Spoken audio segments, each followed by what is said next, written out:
এই জমিনে যত মানুষ আমরা বসবাস করি তার মধ্যে কোন পেশার মানুষ যদি কর্ম বন্ধ করে আপনার আমার জীবনের পরাজয় না মৃত্যু পর্যন্ত ঘটতে পারে, জানেন সেটা?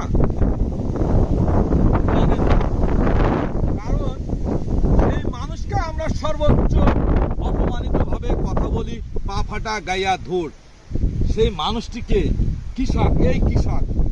এই কৃষক যদি কিছু সময়ের জন্য কর্মবিরতি করে তাহলে আপনার আমার জীবনের শেষ অন্তিম পর্যন্ত মৃত্যু ঘটতে পারে।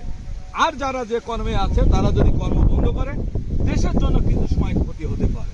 তাই সর্বপ্রথম গর্ব, সম্মান, ইজ্জত এই কৃষককে নিয়েই করা উচিত। কৃষক আছে তাই আপনি আমি স্বাচ্ছন্দ্যে জীবনযাপন করতে পারি। আর যে মহল্লা যত উচ্চ র্যাঙ্কে থাকুক তারা যদি কর্ম নাও করে আপনার আমার তেমন একটা ক্ষতি হলেও মৃত্যু হবে না, না খেয়ে মরতে হবে না। তাই আসুন সবাই সঠিক সময় কৃষকদের আমরা পা ফাটা গায়া ধুর না বলে তাদেরকে নিয়ে সম্মান করি এবং গর্ব করি, সর্বশেষ তাদের স্যালুট দিই।